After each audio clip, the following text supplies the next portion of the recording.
one of those seniors now. And I think part of the issues, after talking to many of the other seniors, their concerns are, one, keeping the taxes down. Everybody doesn't live in a senior home, so people still have their homes.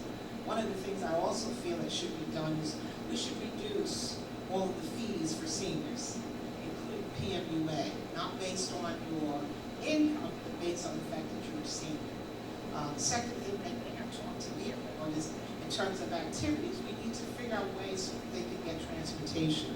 Most seniors after dark don't like to drive or get around unless they get some help. So I do think that we need to increase ways, and some of this can be done through partnering. The senior center that is available, they're doing a good job, I think. But I also think we need to look at the fact that some people, some seniors are not able to get out to the senior center all the time, and they need support in their own homes. And so that's one of the things. The third thing is I'd like to encourage seniors to come out and work with us in terms of community education. They are the seasoned citizens. Many of them would like to come to council meetings and be more involved. And I think that we need to tap into their volunteerism. Many of them are retired professionals. They have something to offer the city. So I do think that not only taking care of them, giving them that kind of support, but I think we need to use their services as well. Thank you. Oh, wait, you saw me, I'm approaching that. And I keep telling her I'm not. It's self-denial. But nevertheless, first thing I would do when you elect me as first ward councilman, there's a large population of seniors residing in the first ward, Richmond Towers, and they also have a senior citizen, which is the citizen center, which is also in the first ward. I would begin to find out what they specifically need. One of the things that I've learned over my career, especially when we establish community policing in the west of the town, is to ask the residents what kind of services do they want. Not to presume because of our education, our training, that we know and have all the answers. Oftentimes they have better answers and better solutions than we do. So I would meet with the seniors, focus groups, find out what they want. We may not be able to initiate all of their projects, but at least with open up communication and the dialogue. I would also bring to the senior population in those centers, the senior center, the Richmond Towers, and any other place in the community where I could, health initiatives. Here we are seniors. What's the major thing that we have to be concerned about with our seniors? Continue good health. I have the resources, the opportunity, and the connections to bring greater health education to the seniors, because after all, we do want them to stay around. They are our elders. They have experience. They have knowledge that can teach us, some of us that are still approaching that area. And so that would be how I would relate with the seniors if I were elected to first ward council. Thank you.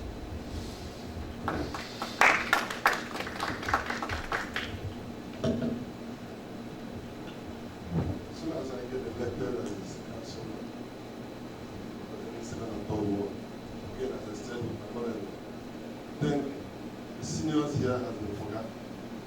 And all that we've done them is make sure that they keep paying those taxes, no matter how and how. I will initiate what is called a senior initiative program.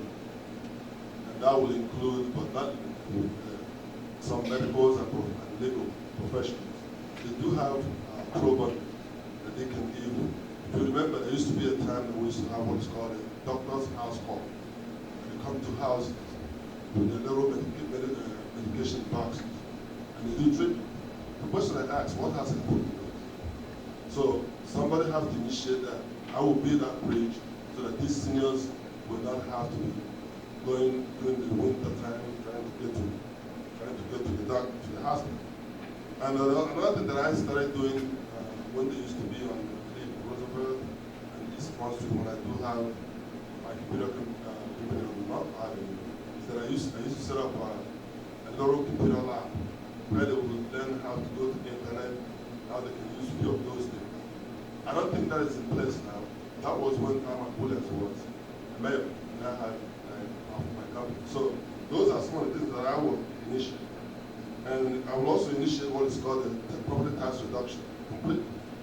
I've had some of them who told me that when they go to the city hall and they don't get the right answer concerning their property reductions, that I will make sure that is done, because they have paid their dues, and it's time for us, the young ones, to take the lead from wherever they have left. Thanks.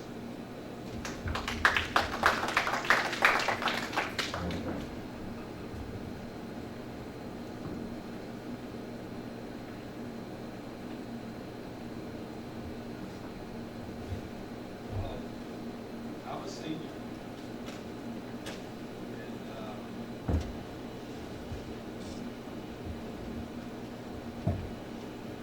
Our seniors are Plainfield are not there. I actually initiated the process of getting our meals established. We have a meal program. I attend the senior center almost every year to talk with our seniors. I just think we have to continue to respect our seniors, respect our young people, everybody else.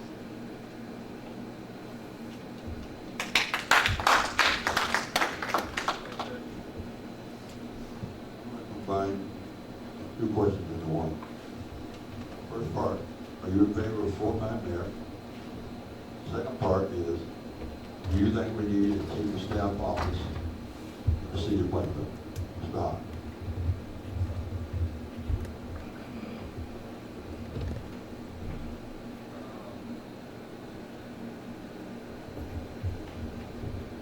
It looks like we probably do need a full-time mayor. This mayor is part-time, you can't do it. The mayor before him found the need to actually work full-time. And the other was, the chief of staff. No, you just don't need him. That's a job that should be done by the city administrator.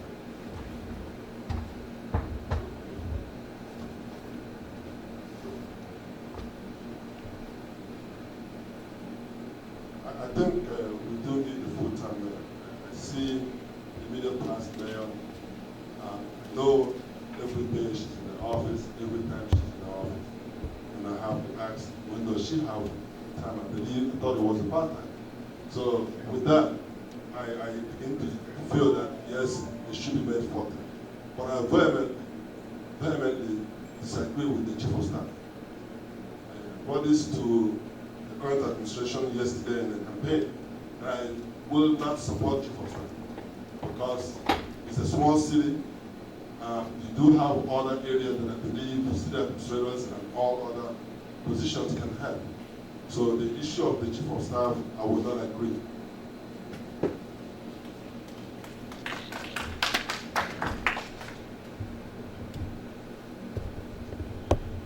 With respect to the first part, larger urban cities that have full-time mayors, if you look at the people that are running for those positions, there is a certain educational level, a professional level, experience level that they all have that they bring to a major corporation.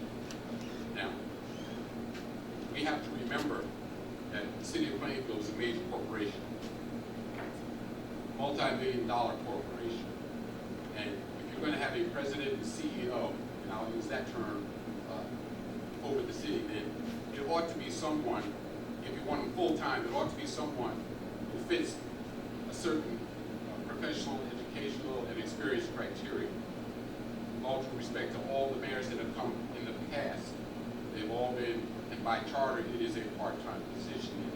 The description of it, if you read it on the line, you'll see the duties of the mayor as we still have it on the charter. So we're not talking about apples and oranges. So if we had a full-time mayor, I would be in favor of some kind of a criteria. as a president and CEO of this multi-billion dollar corporation. With respect to the chief of staff position, I was thinking about that today, and every major mayor, president that comes into office assembles his or her administrative staff to perform the functions of running a municipal or state or national government. No one ever comes behind them and says they shouldn't do this and they shouldn't do that, because they all understand, having walked in those shoes, what it takes to run that organization. As a major organization that we have, if the mayor wants to bring in professional staff to help him, then we must hold the mayor accountable and not worry about the people that he brings into office.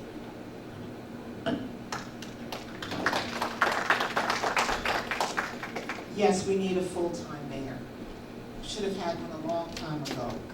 It's because of the commitment of those who have held the office and the fact that they freely gave their experience and their skills to the city of Plainfield. But yes, we definitely need a full-time mayor. The chief of staff position, I do not think we need. Unfortunately or fortunately, this was sort of put together before I really got on the council, and much of that was agreed upon. However, I don't think there's a need for that. For us, I think we do need to utilize the services of the mayor as well as the city administrator, who really should be able to fulfill those responsibilities.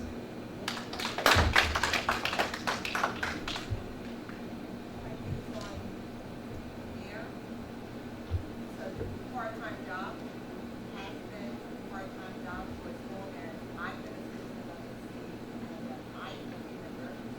I feel like that still needs to remain a part-time job. And if it's going to become a full-time job, then something else is going to have to be cut in order to provide funds for a full-time mayor. Now, chief of staff, I'm definitely that money can be used for other things within the city. We haven't had a chief of staff. The city seems to have run the last administration and one prior to that, as well as one I don't feel like at this present time, the chief of staff, that's just more money, as I said, is going to become a burden down the road for the taxpayer. No matter what's told to you or what's said at this moment, believe me, it's going to be a burden.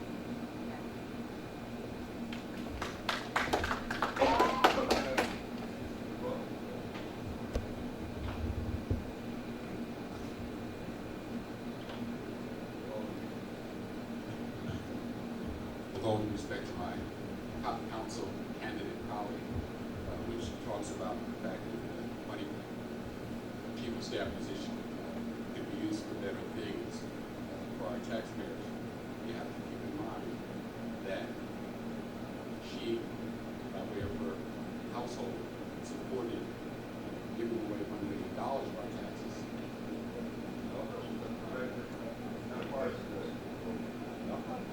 She opened the door for it.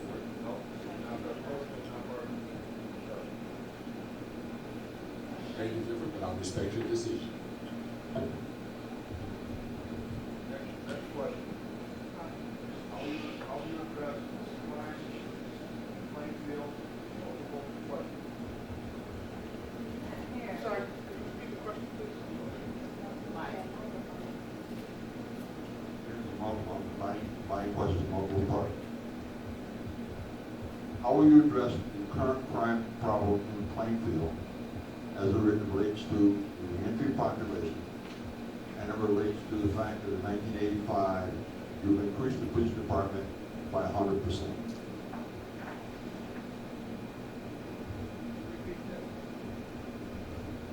I think the question was trying to be asked was the Plainfield Police Department has increased 100% since 1985. How will you fix the current crime issue in Plainfield and help create a reentry program for the population that exists as a result of it?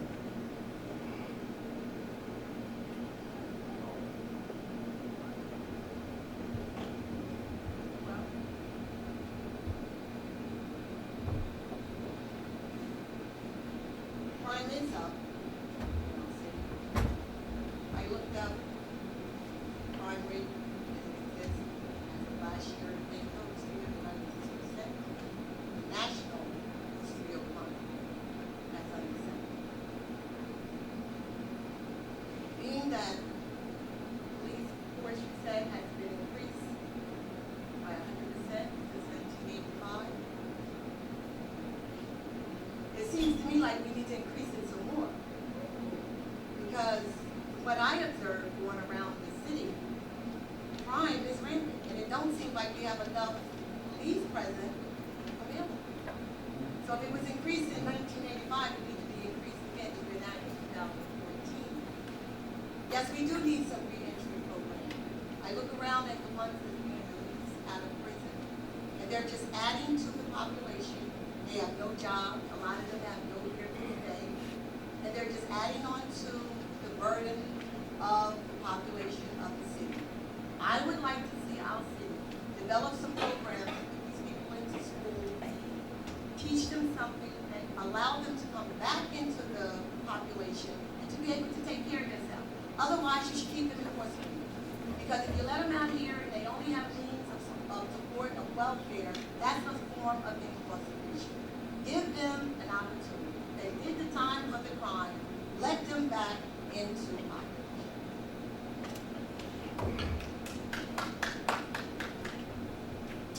Well, I think one of the issues with the police is that we need to do more community policing.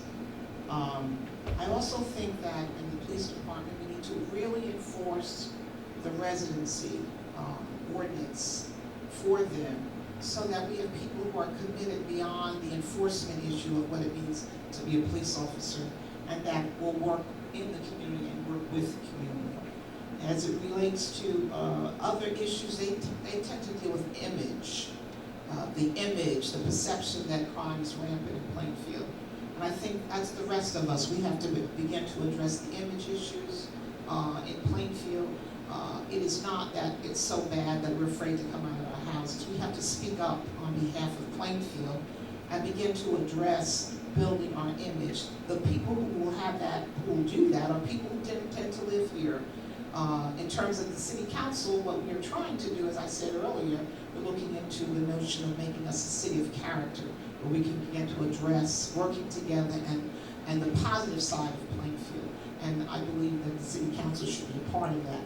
In terms of the reentry population, we need to provide more opportunities, just like what they are doing at PMUA.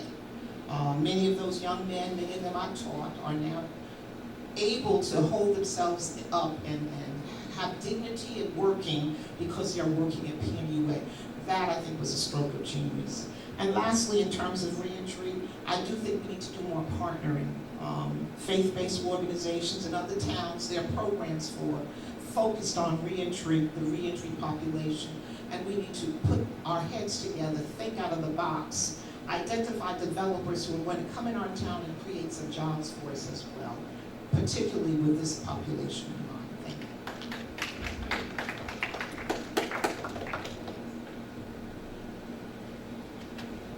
Taking the question of crime first, I just recently had a meeting with the police director, Paul Riley, and also one of the sergeants who was in the statistics department, and they were excited about the news that actually crime stats are decreasing in the city of Plainfield. They're not increasing.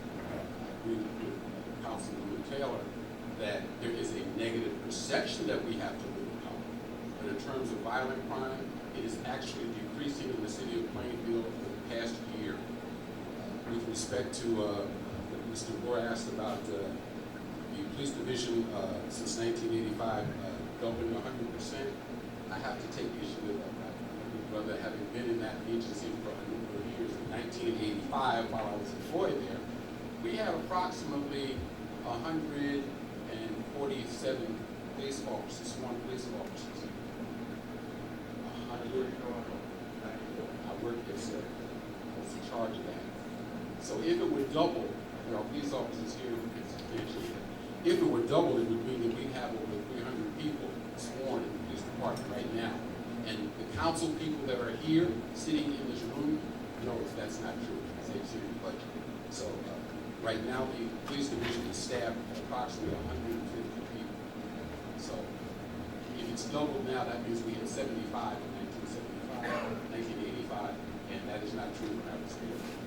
With respect to re-entry, I would get with the city administrator, the Public Safety Director, Mr. Riley, the Union County Prosecutor's Office, to develop and discuss how we can create a satisfactory reentry program that brings our citizens back to Plainfield, but also has something for them to create economically. That is the key to that.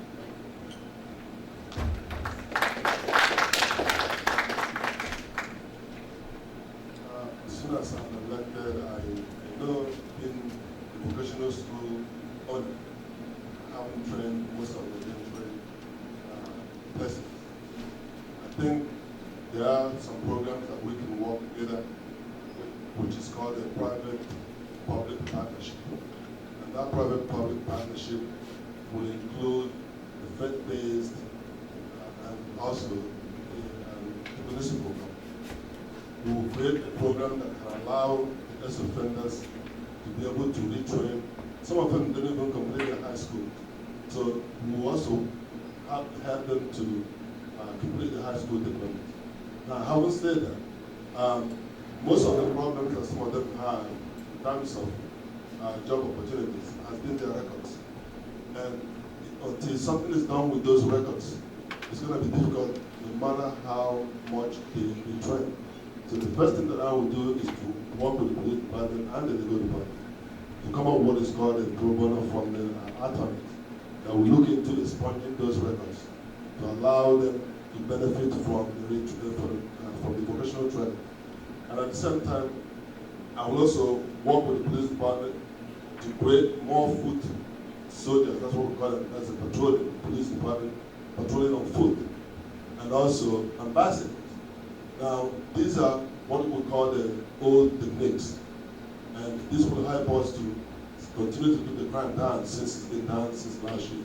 These and other things are what I will do with the police department and the administration as a council member.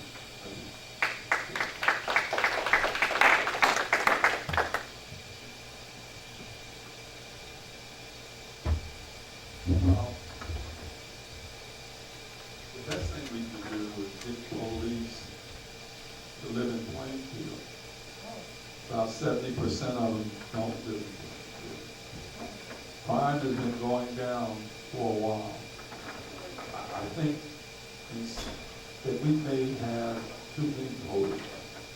If crime is going down, then why do we need more and more police? I think when we get the police to live in Plainfield, we get our assemblymen to put forth legislation that would allow communities such as ours to pass ordinances saying all new police officers have to live in Plainfield from now on. And if the legislature passes legislation like that could happen in Plainfield. It could have happened 20 years ago, but it didn't. And now, instead of having 70% of our police live in Plainfield, 70% don't. I experienced being incarcerated and having to get rehabilitated. We need to create jobs and training for returning inmates and everybody else. We got to think jobs. We need to help police provide some incentives so that they can get involved with our kids. This is a town where the police just do not really get involved. And it should be the other way around. When we get to it, hopefully we can talk about youth. I've got a program called Partnerships that I've discussed with our superintendent, and we could establish at Washington School and at Liberty Village. It deals with getting police. Okay, let me help you out. I got a question up here that said. Candidates, what is your thought on youth empowerment and planning with the city of Plainfield?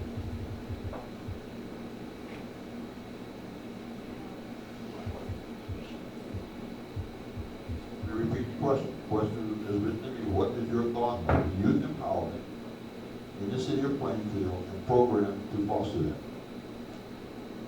Start. I used to be involved with Steve Jordan when he started the PAL.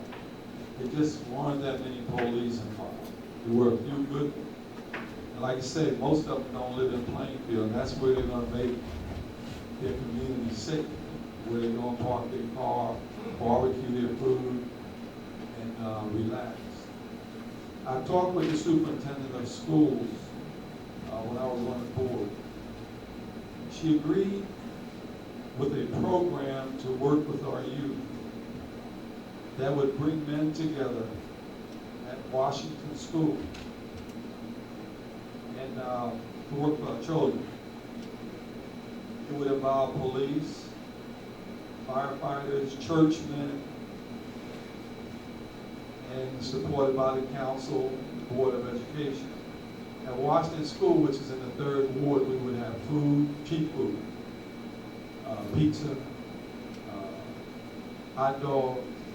But we would bring men there where they could enjoy themselves and create partnerships among themselves. And we would introduce the youth into that. We would have computers, whiteboards, and things like that. We would go on trips. By establishing these partnerships, many, many things could grow out of it. The men would have to enjoy themselves. Playing chess, we have a stage there. We would have a motivational speaker. We have a kitchen there. And that's what the school was made for. It was called the community school in the first place. We never really used it fully.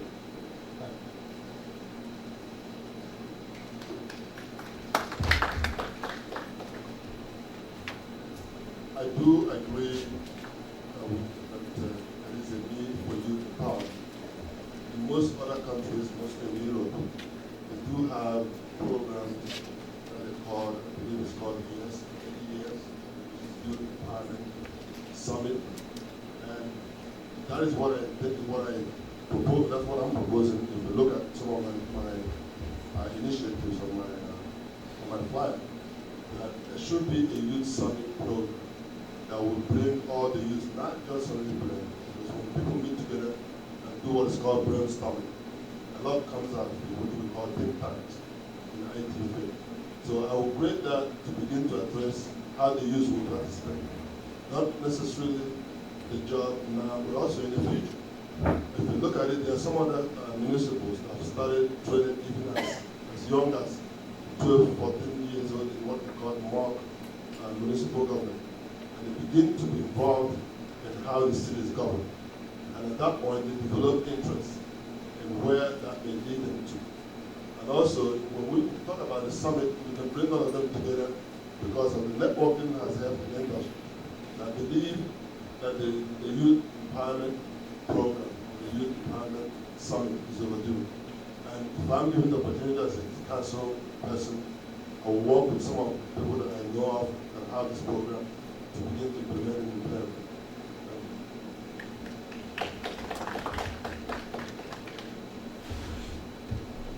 1,000% youth empowerment and employment too. I want them to get Social Security. On the serious side of it, my wife and I have been involved in youth empowerment since 1984. Now, you're probably wondering at what level we start at ground zero, 3 years old, 4 years old. We work with 3-year-olds and 4-year-olds in our child care center, our business that we have in Plainfield since 1984.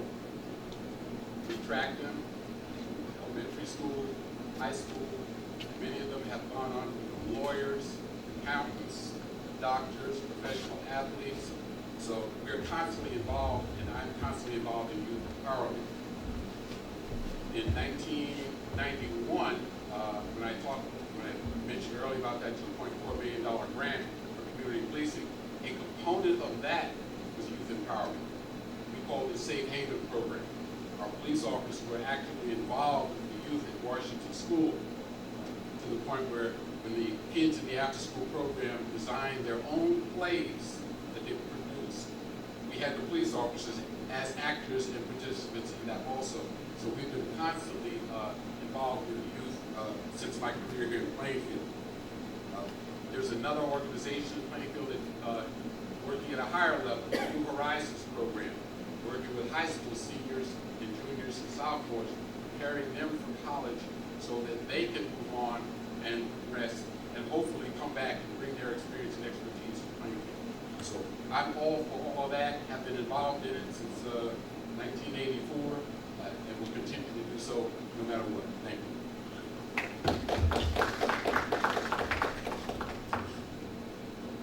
Youth empowerment is some of the things that are dear to my heart. As an educator in 35 years, we've done a lot of that in Plainfield.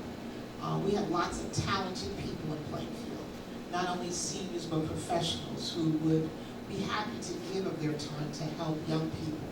But I think when you're talking about youth, particularly after the age of 12, you have to deal with empowerment, which means you've got to give them an opportunity to imitate what the adults do. And I would like to propose a youth commission.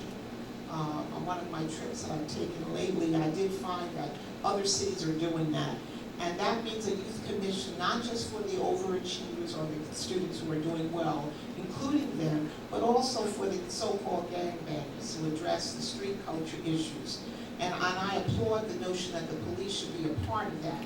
But I'm not going to leave it up to the police. I do recall when we had South 2nd Street Youth Center, Neighborhood House. Many of our young people that are adults today can talk about what they used to do, the YMCA, the YWCA, where they were actually supported and developed by all of us because we were in a community that did something and cared about young people.